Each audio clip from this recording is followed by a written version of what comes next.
the list. For example, LeBron James is in Cleveland. We know that LeBron James is ultra talented, just like Kevin Durant is ultra talented. Just because you're arguably the most talented doesn't mean you're the best.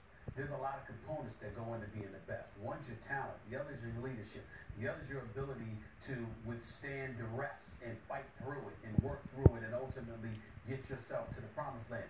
Do I think LeBron James is one of the greatest? Absolutely. Do I think that LeBron James should be on the Mount Rushmore of NBA annals when all is said and done? Probably. I also consider him the greatest small forward to have ever played the game of basketball, and that includes Larry Bird, even though I would want Larry Bird with the ball in the last minute, as opposed to LeBron. Having said all of that, here's what we have to take into consideration. LeBron leaving Cleveland to go to Miami, to join two stars into Tom's and the Chris Bosh and D. Wade.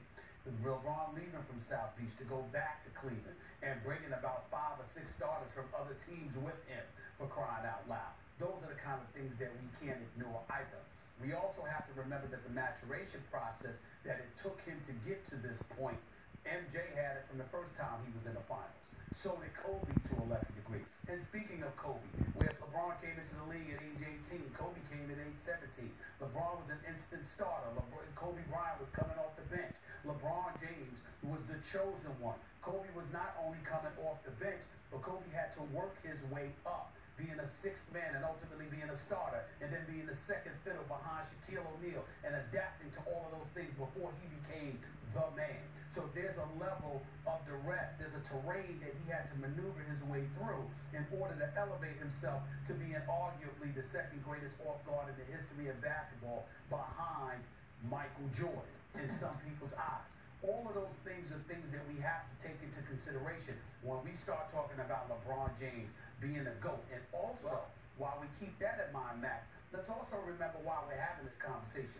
It's not just because of LeBron James, it's because of the greatness we anticipate we will see from the Golden State Warriors.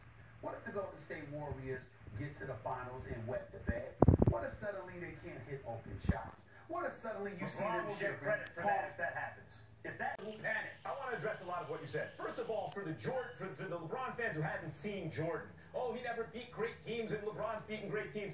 When Jordan came back with the Bulls, he had to face an Orlando team in the playoffs that won 60 games, that the year before went to the finals with a prime Penny and Shaq and crew, swept them, and then beat a 60-plus win Sonics team, 63 or 4 wins that year. He also had to beat Jazz teams with Malone and Stockton that were great teams, and Hornacek. He beat plenty of great teams. For those who say Jordan against the Pistons had to lose and lose before he won, that's nonsense. He never played with another All-Star. The first time he did it was Scottie Pippen in Scottie Pippen's first All-Star year. They took the Pistons 7 games, and only because Scottie Pippen couldn't play in Game 7 with a migraine did they lose. The next year, Pippen, you can look at all his numbers, went from All-Star to Hall of Fame level. In other words, he hit his prime. They swept the Pistons, didn't win the finals again in under 7 games. Jordan is the GOAT for good reason. So if we're talking about 2nd place for the time being among non-bigs, Stephen A., I think that's already over. It would be unlikely that he catches Jordan, but that will be the conversation. And there will be plenty of people who never saw Jordan play. Plenty of people from this era who say, I don't care what you say about Jordan, I saw it with my own eyes, LeBron's the best I've ever seen. Well, I disagree with you, and I think you have to take into account why that is. You have to look at the transition from Cleveland to Miami back to Cleveland. You can't ignore that, and he has to win. To me, as far as I'm concerned, LeBron James, we're not talking about this at all if LeBron James doesn't win another chip, possibly two.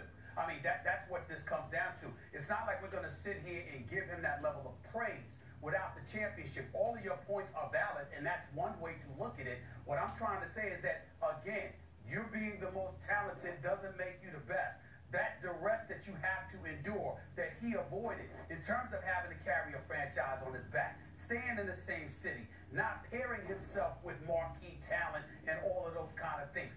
That's going to factor into the equation for those who watched him. Now, history might not recall all of that. That's a profound argument. But for those who were a part of viewing history in person, seeing it up close, meaning this generation, you, me, and others that recognize the transitional moves that took place. We're not going to forget the fact that it took you to be with D. Wade and Bosh to get that ring, and then when you went back to Cleveland, Kyrie was conveniently there, and you got love. We're not going to ignore that. One last thing. guy, all is said and done, even if his career ended right now, though he has 3 and Kobe 5, he may be recorded ahead of Kobe. He's also a guy that stayed within the Eastern Conference, which was perpetually weak for many, many years, a vast majority of his career. We've decried the weakness of the Eastern Conference and the absence of competition. Again, history may not frown upon